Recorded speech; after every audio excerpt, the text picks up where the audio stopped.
આહા, એક સ્વાદભરી ચાની ચુસ્કીનો આનંદ જ કંઈક ઓર હોય છે. ચાલો મિત્રો, આજે તમને લઈ જઈએ અમદાવાદની ગલીઓમાં આવેલી વર્ષો જૂની પણ ન્યૂ કહેવાતી એક રેસ્ટોરાંમાં, જ્યાંની ચા અને મસ્કાબંધની સુગંધ જ્યારે ગલીઓમાં ફેલાય ત્યારે રાહદારીઓને તે લલચાવે, અને સ્વાદ વર્ષોથી એક ધારો, એક સરખો અને અનમોલ. ચાલો જીવનની ગુફ્તગુને વધુ મજેદાર બનાવીએ.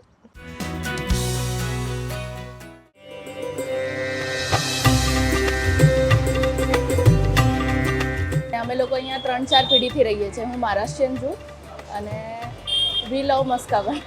મિત્રો, આ છે જૂનું અમદાવાદ, જ્યાં ઇતિહાસની હલચલ હજુ પણ જીવંત છે. આ વિસ્તારમાં એક એવું રેસ્ટોરાં છે જેની 7મી પેઢી આ રેસ્ટોરાં ચલાવી રહી છે. વાત છે ન્યૂ ઈરાની રેસ્ટોરાંની. ભારતમાં સ્વતંત્રતા પહેલા સ્થાપિત થયેલી આ રેસ્ટોરાં માત્ર જમવાનું સ્થળ નથી, પરંતુ ઈરાની સંસ્કૃતિની ઝાંખી છે. એક વારસો અને જૂની યાદોનો પટારો છે, જે અમદાવાદની ગલીઓમાં સુગંધ બનીને ફરી રહી છે. કેફે તો આઝાદી પહેલાંથી ચાલે છે, પણ અમે લોકો 1954માં અહીંયા આવ્યા છીએ. આના પહેલાં બહેરામ ઈરાની કરીને હતા સદગ્રસ્ત, એ પારસી સદગ્રસ્ત હતા, એ ચલાવતા હતા.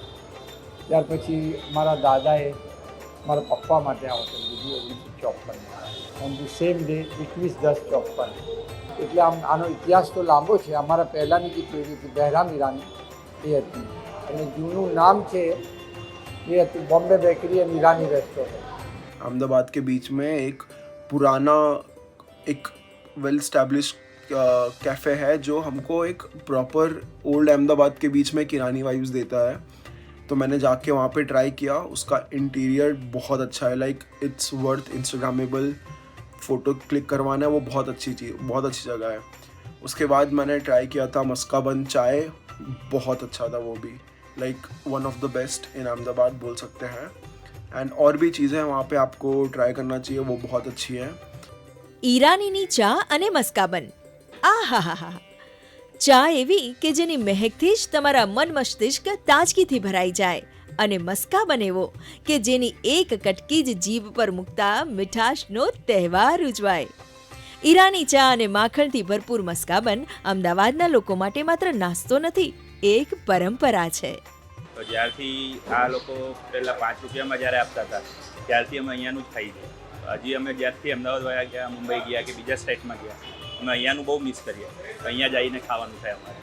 તો જ્યારે પણ આવો ને તો અમારું ફર્સ્ટ સ્ટોપ આ ઈરાની હોટલ જ ફિક્સ છે. અહીંયાનું મસ્કાબનને ચા વગર દિવસ ચાલે જ નહીં અમારે. પહેલાં બહુ જૂનાણું હતું, પછી હમણાં જ્યારે 3rd જનરેશન આવ્યું છે એમનું, હું તો જ્યારે આવતો ત્યારે આ બધું કંઈ હતું જ નહીં. ઉપરનું કન્સ્ટ્રક્શન હતું, કાંઈ નહોતું. હમણાં આ લોકોએ બહુ સારું ને એમ એટમોસ્ફિયરે બહુ સારું કરી લીધું. ક્રાઉડે સારા આવવા માંડ્યા. હમણાં કોલેજ ક્રાઉડ વધારે આવે છે, જેમ કે એ પ્રમાણે નવા યુથ વધારે આવે છે. પહેલાં જે હતા તો આપણા લોકલ લોકોને જ ખબર હતી આ હોટલ વિશે. હવે તો અમદાવાદમાં પ્રખ્યાત થઈ ગયું છે.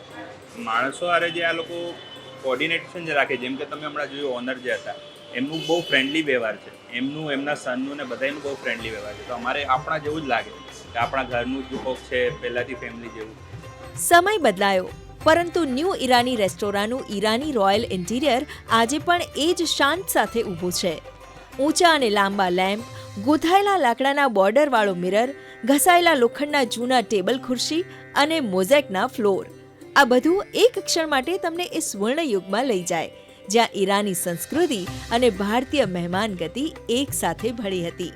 मैं प्रॉपर उदयपुर राजस्थान से हूँ और मैं हर साल रमज़ान में सिर्फ इस रेस्टोरेंट में रोज़ा खोलने के हिसाब से 2 बार या 3 बार यहाँ पर आता हूँ. और साल में 3 चक्कर स्पेशल सिर्फ इसी रेस्टोरेंट के लिए मैं अहमदाबाद आता हूँ.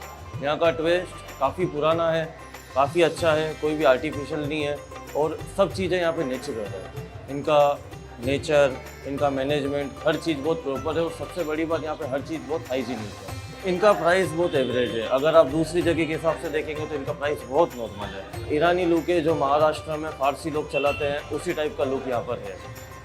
નવા જૂના બધા જ ગ્રાહકો માટે આ એક રેસ્ટોરાં ઇમોશનલ કનેક્શન બની ગયું છે. વર્ષો વીતી ગયા, પેઢીઓ બદલાઈ, પણ આ રેસ્ટોરાં આજે પણ એ જ સ્વાદ, એ જ ઉન્માદ અને એ જ પ્રેમથી અમદાવાદના હૃદયમાં ધબકતું છે. ગુડ ન્યૂઝ ગુજરાત માટે અમદાવાદથી કૃણાલ ચૌહાણ સાથે શ્વેતા યાદવનો રિપોર્ટ.